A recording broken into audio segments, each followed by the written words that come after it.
ಬಿಡೋಣ. ಸೊ ಕಾಂಗ್ರೆಸ್ನಲ್ಲಿ ಇಷ್ಟೆಲ್ಲ ಡೆವಲಪ್ಮೆಂಟ್ ಆಗ್ತಾ ಇರಬೇಕಾದ್ರೆ ವಿಪಕ್ಷಗಳು ಬೇಳೆ ಬೇಯಿಸ್ಕೊಳ್ಳೇಬೇಕಲ್ಲ. ಸೊ ವಿಪಕ್ಷಗಳು ಕೂಡ ಒಂದಷ್ಟು ಸ್ಟೇಟ್ಮೆಂಟ್ಗಳನ್ನು ಕೊಟ್ಟಿದೆ ಇದಕ್ಕೆ ಸಂಬಂಧಪಟ್ಟಂತೆ, ಮತ್ತು ಅವರೂ ಕೂಡ ವಿಮರ್ಶಿಸ್ತಾ ಇದ್ದಾರೆ. ಹಿಂಗಾಗುತ್ತೆ, ಕಾಂಗ್ರೆಸ್ನಲ್ಲಿ ಹಿಂಗೇ ಆಗ್ತಾ ಇದೆ, ಮುಂದೆ ಈ ಥರದ್ದೇ ಆಗುತ್ತೆ, ನೋಡ್ತಾ ಇರಿ ಅಂತ.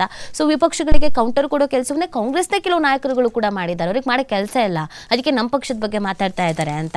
ಸೊ ಈ CM ಮತ್ತು DK ಶಿವಕುಮಾರ್ ಅವರ ಬ್ರೇಕ್ಫಾಸ್ಟ್ ಮೀಟಿಂಗಿಗೆ ಅಶೋಕ್ ಅವರು ವ್ಯಂಗ್ಯವಾಡಿದ್ದಾರೆ. ಅವ್ರು ಏನು ಹೇಳಿದ್ದಾರೆ ಅಂತಂದರೆ, ಇದು ಬ್ರೇಕ್ಫಾಸ್ಟ್ ಮೀಟಿಂಗ್ ಅಲ್ಲ, ಬ್ರೇಕ್ ಆಗಿರೋ ಮೀಟಿಂಗ್ ಅನ್ನೋದನ್ನು ಅವ್ರು ಹೇಳಿದ್ದಾರೆ. ಸೊ ಕಾಂಗ್ರೆಸ್ ಹೈಕಮಾಂಡ್ಗೆ ದಮ್ ಇದ್ದಿದ್ರೆ ಈ ಒಪ್ಪಂದ ಘೋಷಿಸಬೇಕಾಗಿತ್ತು, ಆದರೆ ಅದು ದುರ್ಬಲ ಹೈಕಮಾಂಡು. ಸೋನಿಯಾ ಗಾಂಧಿ ಮತ್ತು ರಾಹುಲ್ ಗಾಂಧಿ ಫಾರಿನ್ ಟೂರ್ ಹೋಗಿದ್ದಾರೆ ಅಂತ ಟೀಕಿಸಿದ್ದಾರೆ ಅಶೋಕ್ ಅವರು. ಕಾಂಗ್ರೆಸ್ ನಾಯಕರಿಗೆ ಜವಾಬ್ದಾರಿ ಅನ್ನೋದಿಲ್ಲ, ಕಾಂಗ್ರೆಸ್ ಒಂದು ಕುಟುಂಬದ ಪಕ್ಷ.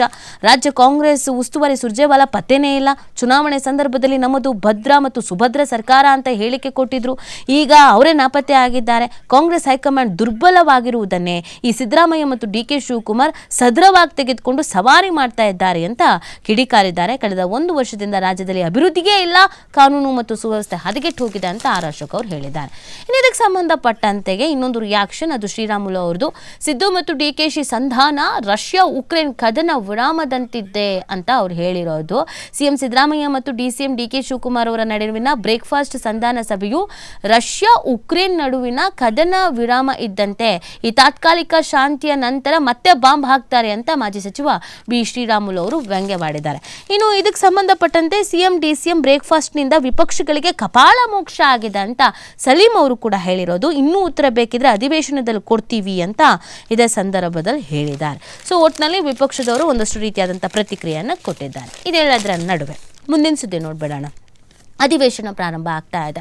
ಸೊ ಈ ಅಧಿವೇಶನಕ್ಕೆ ವಿಪಕ್ಷಗಳು ತಯಾರಿಯನ್ನು ಮಾಡ್ಕೊಂಡಿದೆಯಂತೆ. ಸರಿಯಾಗಿ ಕಾಂಗ್ರೆಸ್ ಅವರನ್ನು ಸಂಕಷ್ಟಕ್ಕೆ ಸಿಲುಕಿಸಬೇಕು, ಅವರಿಗೆ ಮಾತಾಡೋಕ್ಕಾಗಬಾರ್ದು, ಆ ಥರ ಅವ್ರನ್ನ ಸಂಕಷ್ಟಕ್ಕೆ ಸಿಲುಕಿಸಬೇಕು ಅಂತ ವಿಪಕ್ಷದವ್ರು ಪ್ಲಾನ್ ಮಾಡ್ಕೊಂಡಿದ್ದಾರೆ. ಏನೇನು ಅಂತ ನೋಡೋದಾದರೆ, ಅಧಿವೇಶನದಲ್ಲಿ ಒಗ್ಗಟ್ಟಿನ ಹೋರಾಟಕ್ಕೆ ಇದೀಗ ವಿಪಕ್ಷ ಪಣ ತೊಟ್ಟಿರೋದು.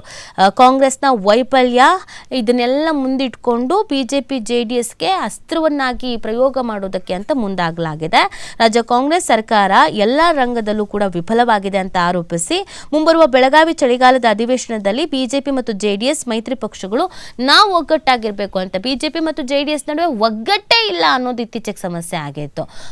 ಅದೇ ಎತ್ತು ಏರಿಗೆಳಿದ್ರೆ ಎಮ್ಮೆ ನೀರಿಗೆಳಿತು ಅನ್ನೋ ಹಾಗೇನೆ ಇವರಿಬ್ರು ಹೋರಾಟದಲ್ಲಿ ಒಂದು ಸಾಮ್ಯತೆ ಅನ್ನೋದು ಇಲ್ಲ ಅನ್ನೋದಿತ್ತು. ಬಟ್ ಅದಕ್ಕೆ ಇವ್ರು ಈಗೇನು ಪ್ಲಾನ್ ಮಾಡ್ಕೊಂಡಿದ್ದಾರೆ ಅಂದರೆ, ನಾವು ಒಗ್ಗಟ್ಟಲ್ಲಿ ಇರೋಣ JDSನವರು ಮತ್ತು BJP ಅವರು ಅಂತ ಪ್ಲಾನ್ ಮಾಡ್ಕೊಂಡಿದ್ದಾರಂತೆ. ಡಿಸೆಂಬರ್ 8ರಿಂದ ಬೆಳಗಾವಿಯಲ್ಲಿ ವಿಧಾನಮಂಡಲ ಅಧಿವೇಶನ ಪ್ರಾರಂಭ ಆಗುತ್ತೆ.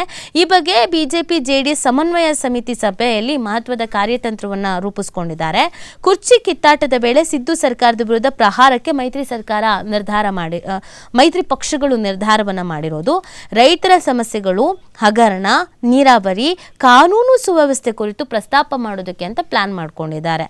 ಅಧಿವೇಶನದ ಅವಧಿ ಇನ್ನಷ್ಟು ವಿಸ್ತರಣೆಗೆ ಆಗ್ರಹಿಸೋಕ್ಕೂ ಕೂಡ ಉಭಯ ಪಕ್ಷಗಳು ಸಮ್ಮತಿಯನ್ನು ನೀಡಿದೆ ಅನ್ನೋದನ್ನ ಹೇಳಲಾಗ್ತಾ ಇದೆ. ಸೊ ಒಟ್ಟಿನಲ್ಲಿ ಈ ರೀತಿಯಾದಂಥ ಒಂದು ಪ್ಲಾನ್ ಮಾಡ್ಕೊಂಡಿದ್ದಾರೆ ಅಂತೆ, ಸರ್ಕಾರವನ್ನು ಇಕ್ಕಟ್ಟಿಗೆ ಸಿಲುಕಿಸಬೇಕು, ಮುಜುಗರಕ್ಕೆ ಈಡು ಮಾಡಬೇಕು ಅಂತ. ಮುಂದಿನ ಸುದ್ದಿ ನೋಡ್ಬೇಡೋಣ.